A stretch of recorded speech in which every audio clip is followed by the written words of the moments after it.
and this video is another Get Ready With Me video. Today I had 3 appointments to go visit talent agencies here in Los Angeles. I'm an actress living and working in LA, and I needed a new agency to represent me. So I went on one interview/audition yesterday, and I had 3 more today, and so far I have 4 contract offers, which is amazing and so unexpected and such a huge relief.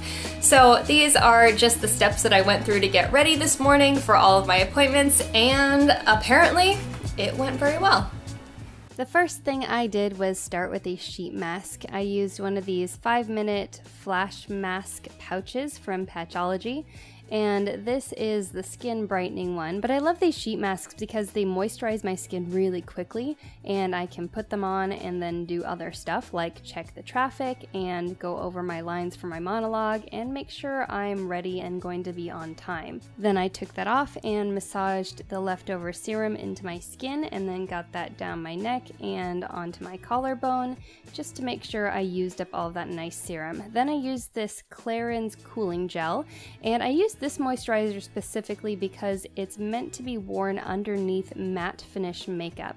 So some agencies, when they meet with you, will take photos, so you want to make sure that whatever makeup you're using is matte finish.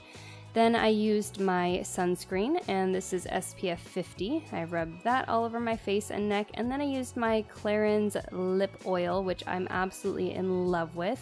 And then I used my go-to concealer from Idun Minerals, and I don't usually put on concealer first, but I did this time because I wanted to put my powder foundation on over it so I wouldn't have to use any kind of a powder to set it that might flash back in case they were taking photos. So I did my concealer first, and then I did my regular mineral foundation. I used a pressed mineral foundation from Cover FX, and I just buffed this into my skin all over. And I know a lot of people really don't like mineral foundations, and I think part of that is because they're not heating them up on their skin enough before they look at the finished product. So I like to buff this into my skin with a fluffy brush. I don't really like the brushes that tend to come with mineral makeup. They shed a lot, and they're just too thick, and they don't really spread around the product the way I like it on my skin. So I like to put on my foundation, and if it's looking a little bit powdery, it's sitting on top of my skin, then I will blow dry it. And this looks and sounds really weird, but I promise it works. It heats up the makeup and it helps it settle into your skin so you get more of a finished look before you proceed with the next steps. Then I used my Coralista blush, which I absolutely love, and then I used my go-to cream colored eyeshadow as a base, as I usually do. I put that all over my eyelids, and then I went into this taupe eyeshadow with my flat brush, and I filled in my eyebrows with that. Now, I didn't want my eyebrows to be too thick or too thin. I really wanted to look somewhere around the middle of the age ranges that I play. So I was aiming for a 25-year-old face for this look. Then I used that exact same color on the crease of both eyes. And this was as far as I went with eyeshadow for this look. I don't want to look too young, I don't want to look too old, I want to look like me. Then I used my Magic Set mixing liquid that I've shown you before, and I used this as the liquid for my eyeliner.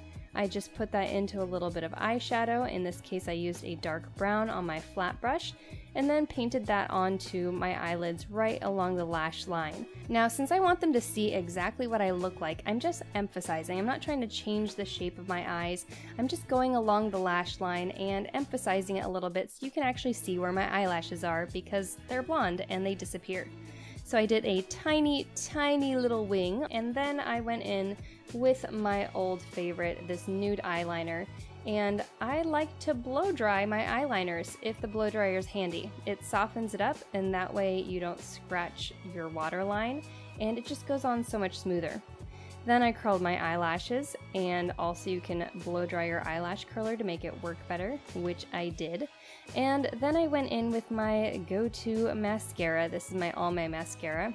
This lipstick sample, I don't even know how old it is, you guys. Honestly, it's got to be at least a decade old, but it's just this pearly little pink. Then I used this Graftobian Cosmetics bronzer, and I just went around my face in a heart shape and then under my chin and blended down my neck so that my face wouldn't look lighter than the rest of me. Then I used my Skindinavia makeup setting spray. I did 4 sprays and let that soak in. And then it was time to tackle my hair. Now, in hindsight, I probably should have done my roots, but I neglected to do so. So I just did a little bit of a blowout to kind of try and hide them a little. And after I'd done that and smoothed out any frizzies with my hair, I brushed it out and then got ready to curl it. Now, I would leave my hair curly, but this was, I think, second or third day hair. So at that point, it just has a little bit of frizz. I'm not going to put it all the way back to its natural curl by getting it wet.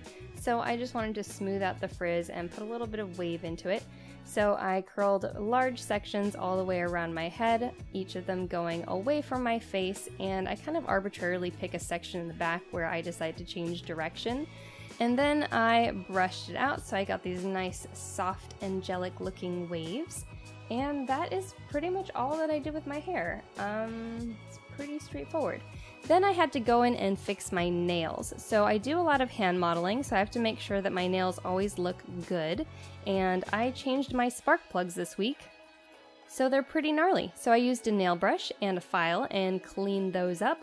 And then it was time to make sure that my resume was up to date. I checked my resume and then I printed it on the back of my headshots. I made sure that my headshots looked like me and I was going to show up looking like the person that they're expecting. And I like to print my resume directly on the back of my headshot so that it won't get lost in their office. Then I put on this dress. I like to do bold, simple, solid colors for auditions. So I picked this comfy dress and that was pretty much it. So that is my whole get ready with me routine that I go through for these agency interview / audition scenarios, and it has been about 9 hours since then. The only thing I've touched up is my lips, and I'm still looking kind of human, so life is good today. Thanks for watching. If you want to see more videos like this one, make sure you hit the subscribe button below, hit the notification bell next to it so you get updates when I post new videos. Follow me on social media at Katrinaosity, check out my podcast at MDXpods.com, and if you enjoy this video, please click the like button, it really helps me out.